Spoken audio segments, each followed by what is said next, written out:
How are you holding up under the onslaught?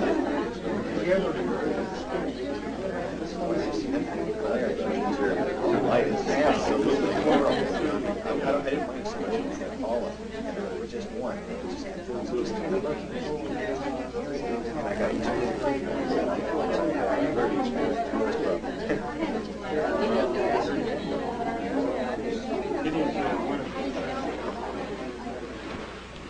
it. Ladies and gentlemen, it's really a pleasure to be able to welcome so many of you into my home.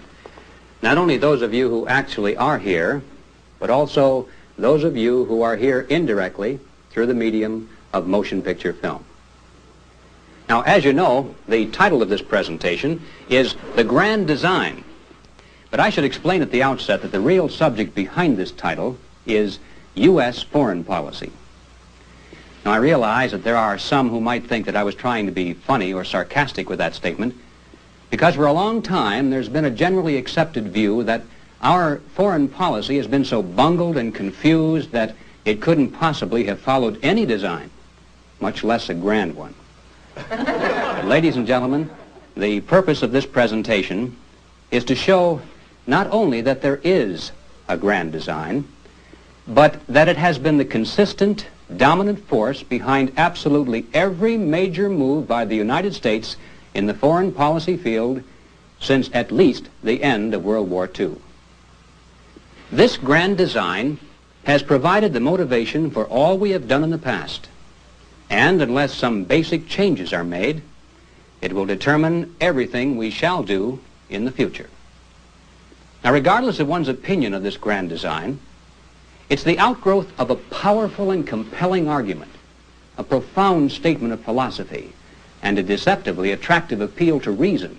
And ladies and gentlemen, unless we are able to counter this argument and to offer a superior philosophy, we'll continue to be like putty in the hands of its advocates. So it's important, to say the least, for us to understand what the grand design is, to analyze it in order to discover its flaws, if any, and then to offer a superior alternative if we can. These three requirements, then, will constitute the general outline of the material and the ideas to be presented here. First, identification. Second, analysis. And third, solution.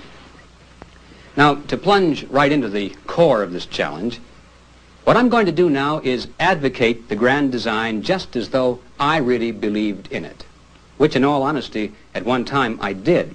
In fact, I'm going to teach it to you, just the way it was taught to me at the University of Michigan.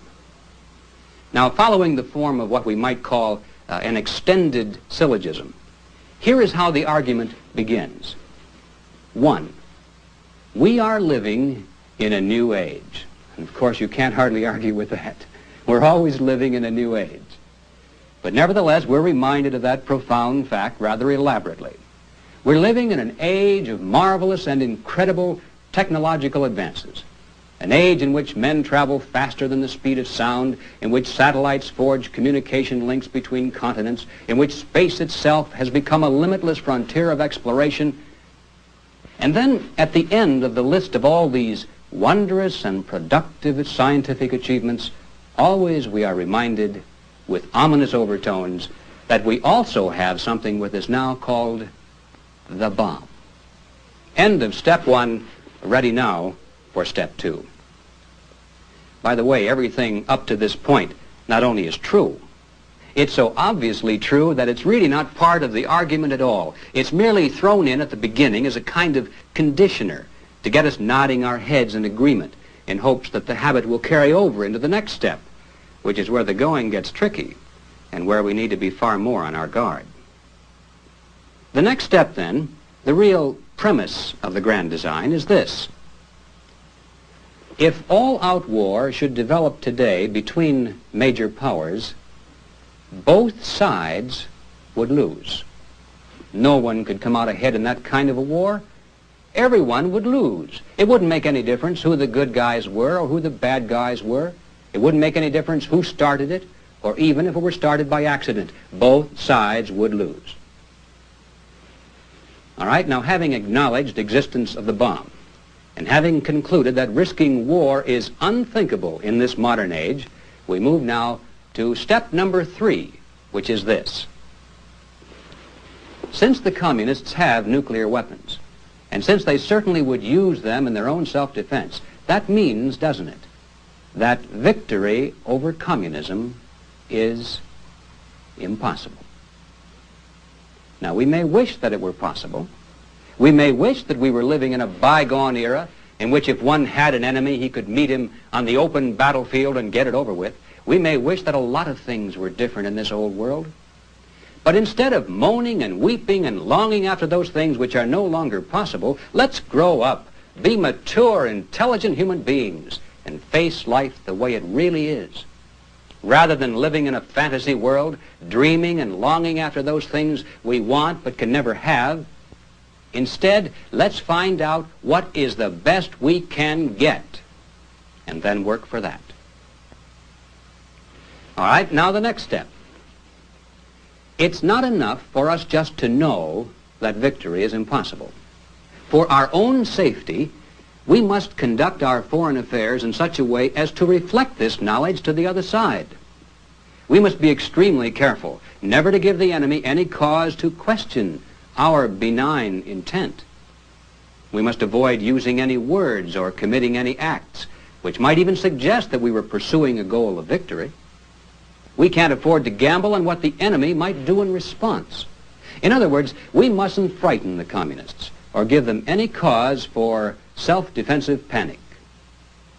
In fact, to take it one step further, we must avoid the temptation even to embarrass the Soviets in the eyes of the world. You see, the argument is that it's like being locked in a cage with a dangerous animal. You can't get out of the cage, and you can't kill the animal.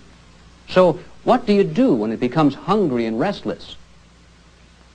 You feed it, hoping that if it's full and comfortable and contented, then it won't eat you. Well, the people who have created U.S. foreign policy over the past 2 decades view the United States as being locked in a worldwide cage with a dangerous animal called communism. We can't get out of the cage, obviously. And since victory is impossible, remember, we can't destroy the animal. So, to minimize the chances of communism turning on us, these planners not only have avoided frightening the animal with any overt moves which it might mistakenly view as a threat to itself, but they've done everything possible to keep the beast fed, comfortable, and content. It's in our own interest, they say, to see that communist regimes remain reasonably stable. If they need wheat or other agricultural commodities, send it to them. If they need industrial know-how, invite their scientists and engineers to tour our factories so they can learn how best to produce. If they still can't manufacture the goods they need, then send our own people over there to build their plants and set up their production lines. If that doesn't work, then sell the products to them on easy credit terms and don't really expect to get paid. In fact, if they need money, give that to them too. Give them anything they need so they won't become restless and aggressive. And yes, as harsh as it may seem on the surface, it's even in our best interest to see that communist regimes can successfully put down internal anti-communist revolts. Now, none of this because we're pro-communist, only because we're mature, objective, intelligent people who recognize that in this modern nuclear age, we can't afford the risk to our own survival, which would be inherent in having so powerful an adversary struggling defensively to maintain his position. All right, we're ready now for the final step in the grand design, which concerns itself with the question of realistic, attainable goals. What is the best we can hope to achieve in this new age with all of its complexities? How do we resolve this dilemma before we all go up in a mushroom cloud of nuclear dust? The answer that is offered to us is this. We should encourage the communist world gradually to move toward us, ideologically, politically, and economically, while at the same time we must be willing to move toward them ideologically